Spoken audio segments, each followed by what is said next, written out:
자, 오늘 이번 시간에는요, 지난 시간까지 우리 계속해서 신명기의 복에 대한 말씀을 살펴보았습니다. 그 복은 어디서부터 시작된다고 했습니까? 다시 반복하는데, 하나님의 말씀을 청종이라 그랬죠. 청종하는 데서부터 온다. 청종이라는 걸 샤마라고 했고요. 그 단어는 주의를 기울여서 전심으로 하나님의 은혜를 구하고 그 말씀을 갈망하고 듣는 일이라고 했습니다. 그리고 그 말씀이 은혜가 되는 일이라고 했습니다. 거기에서부터 복이 나온다는 거죠. 거기에서부터 모든 신앙생활이 시작되고 그거를 잃어버리는 순간 어떻게 된다 그랬어요?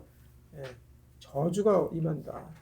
저주라는 것은 하나님을 떠났을 때 오는 모든 현상들을 다 통칭하는 게 저주예요. 성경에서 그렇게 말씀하고 있는 거죠.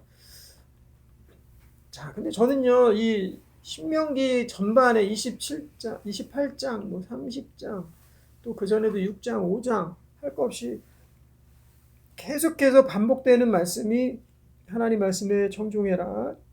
하나님 말씀에 청종해라. 계속해서 이런 말씀이 반복이 되고 있는데 비슷한 말씀이 떠오르는 부분이 있었어요. 그게 어디냐면 바로 사도행전입니다. 사도행전.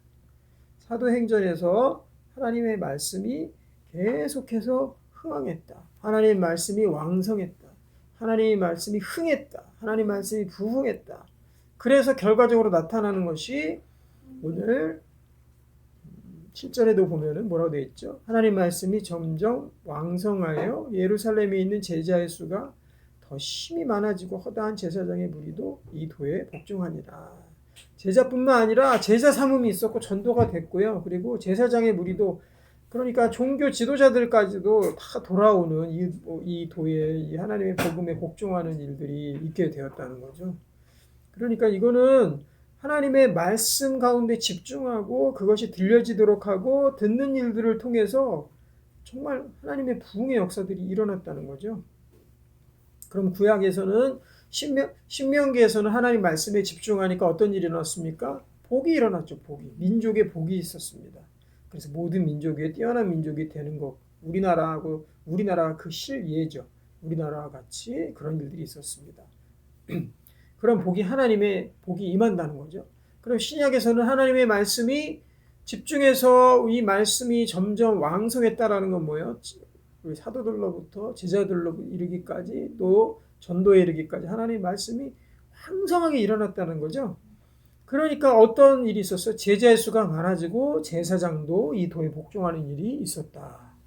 그럼 구약에서는 하나님의 복된 일들이 있었고 신약에서는 이름하여 제자의 수, 제사장의 무리가 많아졌다. 부흥이 있었다는 거죠. 부흥. 그러니까 이렇게 연결해 볼 수 있겠죠. 우리 구약에서 말씀하는 그 복은 우리가 신약으로 넘어오면 어떻게 전환이 됩니까? 말씀에 민족이 집중하니까 민족이 살아나는 역사가 일어났잖아요. 그런 역사가 일어난다고 하나님 약속하셨잖아요. 구약에서. 그럼 신약에서는 민족이 살아나고 하나님의 공동체가 살아나고 여기처럼 왕성하고 심이 많아지는 일들이 뭐냐? 부흥으로 연결된다. 하나님 나라의 확장으로 연결된다는 거죠. 그럼 신명기에서의 그 복의 개념이 바로 신약으로 넘어오면서 사도행전에서는 정말 하나님 말씀의 부흥으로 연결, 교회의 부흥, 하나님 나라의 공동체의 하나님 나라 확장과 공동체의 부흥으로 연결된다라는 거죠. 그래서 우리는 정말로 이 시대에 우리가 하나님의 공동체로서 과연 어디에 집중할 것인가? 정말 단순하면서도 초점이 있으면서도 강력한 것을 우리가 붙들어야 된다는 거죠. 그게 뭐예요? 말씀이 점점 왕성하게 만드는 거. 이게 우리가 지금 이 시대에 정말로 집중해야 될 사역 중에 가장 으뜸되는 최우선순위의 사역이 된다는 거죠. 다른 것들 요즘 너무 많은 프로그램들이 있고 교회마다 무슨 학교 무슨 프로그램 또 어떤 모임들 해가지고 너무 많은 것들이 지금 시행이 되고 있는데 저는 참 우려스러운 게 뭐냐면 하나님 말씀이 왕성한 상태에서 그런 많은 프로그램들이 있으면은 그런 프로그램들이 결국에는 부흥으로 연결되고 하나님 나라의 복으로 연결될 것입니다. 문제 뭐냐면 하나님 말씀이 점점 사그러들고 없어지고 약해지는 가운데 교회의 외적인 프로그램과 외적인 것들이 그것들로 자꾸만 채워지는 거 이게 정말로 큰 문제 중에 하나라는 거죠. 정말 대형 교회, 큰 교회에서도요, 그런 우를 범할 수가 있습니다. 저는 너무 쉽게 범할 수 있다고 생각하고, 제 눈에 보여도 그러한 교회들이 많아지는 것 같아요. 하나님 말씀은 점점 약해지는데, 그거를 커버하려고 교회 측에서는, 네, 그것을, 어떻게 보면 정말 대체하려고 다른 여러 가지 프로그램들과 여러 가지 일들과 사역들을 만들어낸다는 거죠. 그러면 우리는 잘 모릅니다. 그 가운데 있는 사람들은 잘 몰라요. 하지만 교회는 천천히 쇠락해 가요. 잘 보이지도 않지만 정말 천천히 쇠락해 가요. 나중에 지나보면은 없어져 버리고. 어쩌면 한국 교회 전체가 이런 과정을 지금 겪는지도 모르겠습니다. 우리 1세대, 2세대 부흥이 일어났던 그러한 많은 정말 부흥의 목사님들, 선배님들과 그런 교회들 보면은 하나님 말씀이 강력한 하나님 말씀 선포됐거든요. 그리고 성도들도 말씀으로 엄청나게 무장이 되어 있었고, 하지만은 그런 것들이 이제는 찾아보기가 참 많이 드문 것 같아요. 저도 많이 찾아보지만. 그러면 이 타이타닉호와 같은 이 큰 배에 한국 교회가 다 타고 있다라면은요, 전체가 점점 어찌 보면은 쇠락해 갈 수도 있는 거예요. 그럴 때 우리가 어떻게 해야 된다? 다시금 말씀 사역에 모든 역량을 모아서 그것이 먼저 살아날 수 있도록 집중해야 된다는 거예요. 성도들은 큐티 말씀을 통해서 내가 말씀을 잘 알고 먹을 수 있도록 우리가 잘 도와야 되고요. 그리고 목회자와 또 말씀의 리더들은 더욱더 하나님 앞에 기도하여서 정말 은혜된 말씀들이, 또 교사들이 있죠. 교회 학교는 많은 교사들이 우리 어린 아이들과 다음 세대들과 우리 성도들에게 하나님의 귀한 말씀을 먹이기 위해서 말씀 사역 가운데 정말 하나님 은혜 붙들고 잘 나아가야 된다. 또 그들에게도 귀한 말씀의 교육들이 이루어져야 된다는 거죠. 점점 쇠해가고 있는 현대 교회의 모습과 이 사도행전 6장 초반절에 나오는 이 초대 교회의 모습이 너무나도 닮았습니다. 그래서 저는요, 이 일곱 집사를 택하는 이 사도행전 6장의 말씀이 어쩌면은 점점 쇠락해 갈 수도 있는 초대 교회의 사도들의 공동체를 다시금 혁신을 이루어낸 정말 전환점이라고 생각해요. 여기에 많은 사도들의 회의가 있었을 것입니다. 고민과 갈등이 있었을 거예요. 그리고 기도 중에 귀한 결정을 하게 됩니다. 그 결정을 통해서 자칫 초대 교회가 조금 처음에 반짝했다가 다시 쇠락해 갈 수 있는 것에서 이제 세상으로 이때 로마 시대에 있었던 로마 교회까지 퍼져나갈 수 있도록 세상의 땅끝까지 복음이 확산할 수 있는 교두보를 마련하고 그 진지를 구축하고 베이스 캠프가 된 그 장면이 저는 사도행전 6장 말씀이에요. 7집사 그냥 뽑으니까 집사 뽑았구나 이렇게 생각할 수 있는데요. 여기에는 놀라운 신명기 28장에서 강조한 하나님 말씀을 청종하는 일로 돌아가는 그런 일들이 이 가운데 녹아져 있다는 거예요. 1절 말씀 보면요. 그때 제자 수가 더 많아졌습니다. 부흥하고 있었어요. 그런데 헬라파 유대인들이 자기 과부들이 매일 구제에 빠짐으로 히브리 사람을 원망하니 어떤 복음의 본질적인 부분뿐만이 아니라 그 외에 이제 행정적인 부분들이 많이 생기겠죠. 사람이 많아지니까 행정적인 갈등, 또 일의 갈등들이 있을 수밖에 없었습니다. 그러니까 12사도가 모든 제자를 불러놓고 이르되 우리가 하나님의 말씀 제쳐놓고 접대를 일삼는 것이 마땅하지 아니하니 자꾸만 제자들과 다른 사람들이 사람 대하는 일, 행정적인 일에 이 모든 에너지들이 자꾸만 낭비되고 누수되는 일들을 겪은 거예요. 사도들이 12사도가 이거 정말 안 되겠다. 자기도 마음에 이래서는 안 되겠고 하는 그런 브레이크가 걸렸겠죠. 하나님의 음성이 들렸겠죠. 그래서 모든 제자들을 불러놓고 큰 결정을 하게 됩니다. 어떤 결정을 합니까? 하나님의 말씀을 제쳐놓고 접대를 일삼는 것이 마땅하지 않다. 하나님 말씀이 제쳐졌다는 건 뭐죠? 하나님의 말씀의 사역이, 말씀의 중요도가 우선순위에서 밀려나기 시작됐다는 거죠. 다른 일들 가운데. 어떨 때? 제자 수가 많아졌을 때, 교회가 커졌을 때, 사람이 많아졌을 때, 부흥됐을 때. 지금 우리 한국에 있는 많은 교회들의 상황하고 어쩌면 이렇게 닮은 꼴일까? 그런데 우리는 이거 꼭 알아야 된다는 거죠.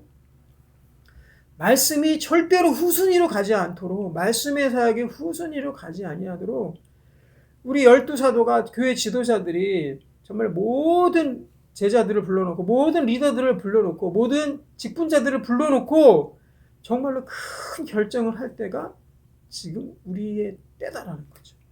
말씀이 제쳐지지 않도록, 제쳐놓고 다른 일 하지 않도록. 다른 일은 사실상 없어도 되는 거거든요. 교회의 본질적인 것은 아니거든요. 사실 어떤 거 안 한다고 하면은요, 일들을 안 하고 행사들을 안 한다 그러면 사실 교회에서 큰 문제될 거 없어요. 말씀 사역 열심히 하고 기도 열심히 하고, 말씀 사역은 뭡니까? 서로 가르치고 복음 전하는 거잖아요. 그것만 우리가 해도 된다고요. 그런데 자꾸만 교회 다른 프로그램, 이런 프로그램 자꾸 만드는 이유가 뭘까요? 저는 말씀 사역이 점점 약해지는 것을 커버하려고, 그것을 안 보이게 하려고 다른 여러 가지 행사들을 만드는 부분도 분명히 우리 가운데 있다라고 저는 솔직하게 생각을 합니다. 저도 목회자로서 말씀 사역이 약해지고 교회의 어떤 영적인 것들이 약해지면요, 자꾸만 다른 것들 만들려고 해요. 다른 것들로, 어떤 것들로 그냥 있는 것으로 교인들로 하여금 우리 교회에서 이런 거 한다라는 것들을 인식시켜 주기 위해서, 우리 교회는 열심히 하고 있다, 나 담임 목사는 열심히 하고 있다라는 것들을 어쩌면 보여주기 위해서 그런 것들을 자꾸 만드는지도 모르겠어요. 하지만 그것 절대 덮어질 수가 없는 겁니다. 가장 중요한 말씀 사역을 그 어떤 행사로도 그 어떤 프로그램에도 대체될 수 없는 거예요. 말씀은 하나님의 살아있는 모든 에너지원이 거기 다 들어있거든요. 하나님의 불과 같은 그 불덩이 에너지가 말씀 안에 다 들어있거든요. 엑기스로 구구절절히 다 녹아있거든요. 그렇기 때문에 말씀의 그 에너지를 뽑아내고 성도들이 먹고 같이 먹고 마시는 그 일들이 없어지게 되면요, 그러면 다 지쳐버리게 되는 거예요. 본질 다 잊어버리게 되는 거예요. 그래서 어떻게 됩니까? 여기에 그것들을 위해서 집사가 필요한 겁니다. 목회자 또는 말씀 사역자 플러스 집사. 우리가 교회에서 흔히 이야기하는 집사라는 게 원래 뜻이 뭐죠? 집사? 예전에 큰 저택에서 부유한 사람이 살면 집사를 뒀잖아요. 그래서 자기가 일 바쁘니까 또는 자기가 편하게 살기 위해서 집사를 통해서 집안 일들을 잘 관리하게 시킨 거잖아요. 그래서 여러 청소나 집안 관리나 자녀들 교육이나 이런 것들도 다 할 수 있도록 한 거 아닙니까? 근데 그 집사의 개념이 우리 교회에 그대로 들어왔죠. 그럼 교회에서 집사는 뭡니까? 그렇죠. 말씀을 사역하는 데 있어서 어떠한 다른 일들, 많은 신경 써야 될 행정적인 일들이 발생했을 때 그것들을 잘 감당해 줄 수 있는 그 사람들을 위해서 집사를 세운 겁니다. 이거는요, 오늘날 우리 교회에도 잘 적용이 되어야 돼요. 그래서 말씀 사역하는 말씀 사역자 또는 목회자, 이런 사람들이 자꾸 행정적인 일에 많이 소모가 되면 안 되는 거예요. 그래서 이걸 잘 구분할 필요가 있는 거죠.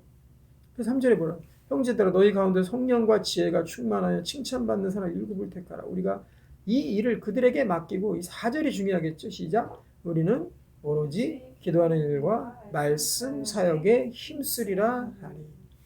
하나님 말씀을 청종하지 아니하면 너희에게 저주가 이 말이니. 신명기 28장의 말씀 한 10번은 반복해서 계속 나오는 것 같아요. 30장까지 합치면 20번 이상 계속 반복해서 하나님 마음이 얼마나 간절하고 답답하면 말 안 듣는 이스라엘 백성들에게 너희가 살 길은 말씀을 듣는 일이다. 말씀 사역에 집중하는 일이다. 말씀이 퍼져나가도록 하는 것이다. 라고 계속해서 말씀하고 있는 거 아닙니까? 하나님께서. 마찬가지 사도들도 그 하나님의 메시지를 들은 거죠. 이 분주에 가고 있는 이 초대교회 가운데 하나님의 음성, 신명기의 음성이 이 사도들의 귀에 들린 거죠. 성령께서 말씀하신 거죠. 너희 이렇게 하면 안 된다. 너희 말씀하는 일에 오로지 기도하는 일에 힘써야 된다. 그리고 그 일들은 다른 사람들에게 위임해라, 맡겨라 라고 한 겁니다. 이 무리가 이 말을 기뻐하여 믿음과 성령이 충만한 스데반 또 빌립 또 등등해서 7사람을 쭉 해서 세웠습니다. 그리고 사도들 앞에 세우니 사도들이 기도하고 그들에게 안수하고, 여기서 이제 안수 집사가 생긴 거죠. 집사를 세우고 안수했습니다. 그래서 요즘 시대로 말하면 안수 집사가 세워진 거예요.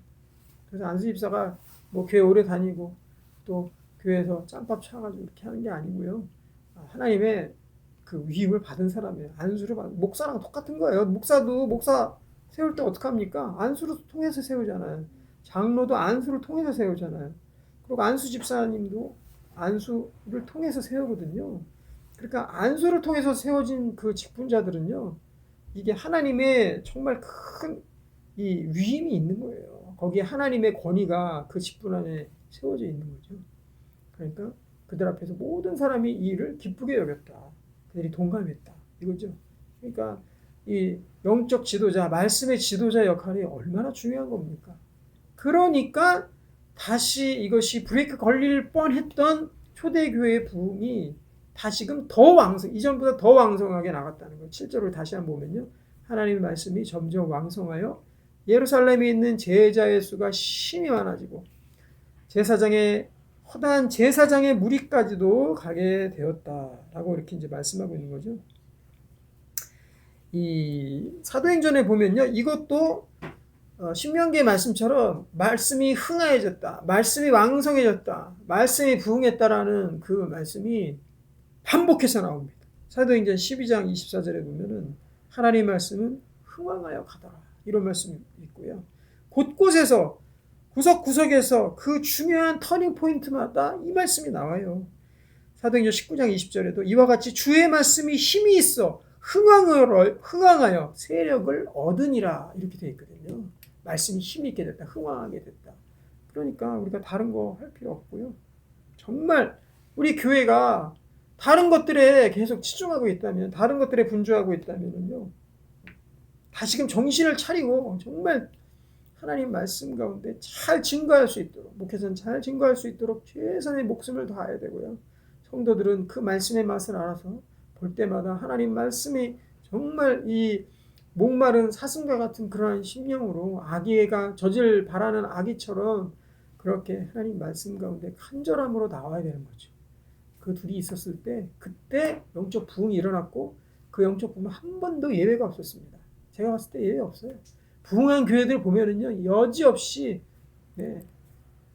그 목회자와 또 리더들의 말씀이 흥황했고요. 그리고 그것을 받아들이는 성도들의 말씀에 대한 사모함도 간절했습니다. 이 두 개가 탁 만났을 때 점점 왕성해서 제자의 수가 심히 많아지고, 제사장의 무리, 그러니까 정치권, 또 지도자의 무리, 그 계층까지도 하나님의 말씀이 들어가고 부흥하는 역사가 일어났다는 거죠. 그래서 우리가 정말 이 시대 가운데 우리 잘 집중해, 다시 한번 우리를 리프레시하고 잘 집중해야 될 부분들이 하나님 말씀을 청종하는 사역과 일이다 하는 것들을 우리가 잘 깨닫고요. 다시금 정말 허리띠를 동여매고 말씀의 검을 가지고 주님 앞에 나아가야 될 줄로 믿습니다. 하나님의 이 전신갑주에서 다 방어무기잖아요. 유일한 공격무기는 말씀의 검밖에 없었습니다. 말씀 없이는 안 된다. 말씀 사역에 나아가야 된다. 그러니까 그러한 정말 하나님이 주시는 이 시대를 향한 하나님의 정말 너무나도 간절한 그 하나님의 요청을 우리가 잘 받아들고요. 이제 말씀 사역 가운데 우리 교회도 더욱더 나아가게 되기를 소망합니다. 기도하겠습니다.